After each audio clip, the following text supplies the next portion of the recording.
Hello friends, রক্তারেবু activity চ্যানেলে আপনাদের সবাইকে স্বাগত। আশা করছি আপনারা সবাই ভালো আছেন। আজকে আবারও চলে এসেছি চিকেনের একটি রেসিপি নিয়ে। এই রেসিপিটা বানানো খুবই ইজি এবং খুবই কম সময়ে এটা আপনারা বাড়িতে বানিয়ে নিতে পারবেন। সাথে ধনেপাতা কীভাবে পেস্ট করলে কালো হবে না সেটাও আমি এই ভিডিওতে দেখাবো, তাই রেসিপিটা পুরোটা দেখার অনুরোধ রইল। আজকে আমাদের রেসিপি হলো ধনেপাতা চিকেন। ধনেপাতা চিকেন কিংবা ধনিয়া চিকেন বানানোর জন্য আমি এখানে 500 গ্রাম মতো চিকেন নিয়ে নিয়েছি।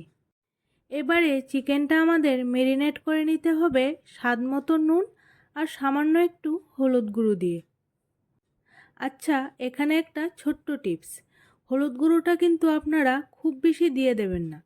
এটা দিয়েছি জাস্ট ধনেপাতার কালারটাকে একটু ব্রাইট করার জন্য, তাই খুব বেশি দিয়ে দিলে ধনেপাতার কালারটা কিন্তু আবার আসবে না। এবার চিকেনটা ম্যারিনেট করা হয়ে গেলে এটাকে সাইডে রেখে একটা ছোট বাটিতে নিয়ে নিলাম 10 থেকে 15টা কাজু বাদাম, যেটা আমাদের জল দিয়ে ভিজিয়ে রাখতে হবে মিনিমাম 10 মিনিটের জন্য। এবারে চিকেনটা কুক করার জন্য আমি একটি কড়াই নিয়ে তাতে প্রথমেই দিয়ে দিচ্ছি সাদা তেল। আর তেলটা একটু গরম হয়ে গেলেই এতে দিয়ে দেব মিডিয়াম সাইজের কুচানো 3টে পেঁয়াজ আর গোটা গরম মশলা। তবে পেঁয়াজটা আপনাদের এখানে খুব বেশি লাল করে ভাজতে হবে না, 2 থেকে 4 মিনিট সামান্য হাই ফ্লেমে ভেজে নিলেই হবে। যখনই দেখবেন পেঁয়াজের কাঁচা গন্ধটা চলে গেছে আর এরকম হালকা একটু কালার চলে এসেছে, তখনই দিয়ে দিতে হবে ম্যারিনেট করে রাখা চিকেনগুলো। এবার পেঁয়াজের সাথে চিকেনগুলোকে সামান্য ফ্রাই করে নিতে হবে। এই রেসিপিতে আমি আলাদাভাবে কোনো জল ব্যবহার করব না, তাই গ্যাসের ফ্লেমটাকে মিডিয়াম টু লোতে রেখেই আমাদের রান্নাটা করতে হবে।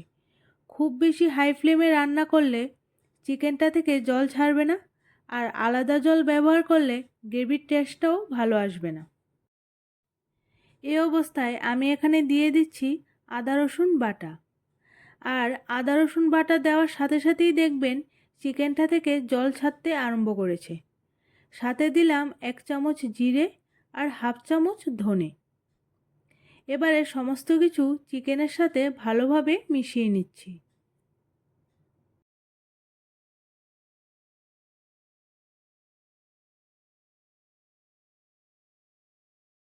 এখন চিকেনটাকে ঢাকা দিয়ে রান্না করব 15 মিনিটের জন্য। দেখতেই পাচ্ছেন চিকেনটা থেকে অনেকটাই জল ছেড়ে দিয়েছে। এখন চিকেনের গ্রেভিটা আরও ঘন করার জন্য এর মধ্যে দিয়ে দেব যেই কাজুটা পেস্ট করে রেখেছিলাম সেটা। কাজু দেওয়ার পর গ্যাসের ফ্লেমটা একদমই লো রাখবেন, কারণ হিটটা বেশি দিলে কাজুটা তবে নিচে লেগে যাওয়ার সম্ভাবনা থাকবে।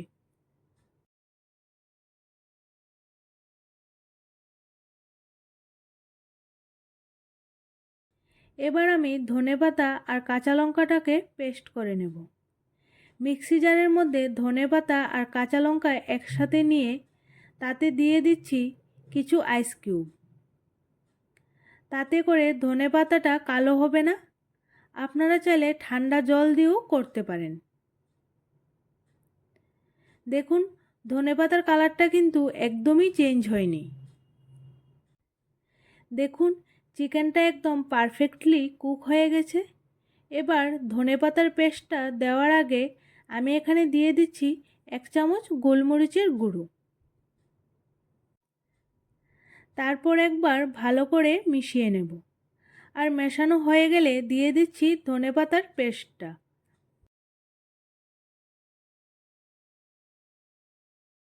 ধনেপাতার পেস্টটা দেওয়ার পর খুব বেশি কুক করতে হবে না, 2 থেকে 5 মিনিটের জন্য ঢাকা দিয়ে কুক করলেই হবে, কারণ এ সময় চিকেনটা আমাদের পারফেক্টলি কুক হয়ে গেছে।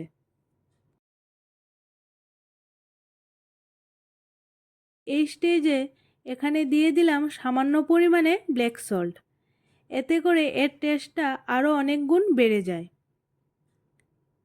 বাস তাতেই রেডি হয়ে গেল আমাদের ধনিয়া চিকেন কিংবা ধনেপাতা চিকেন। আশা করি রেসিপিটা আপনাদের নিশ্চয়ই ভালো লাগবে। গরম ভাতে কিংবা পোলাওর সাথে এই রেসিপিটা কিন্তু দারুণ খেতে লাগবে, তাই একবার হলেও ট্রাই করার অনুরোধ রইল।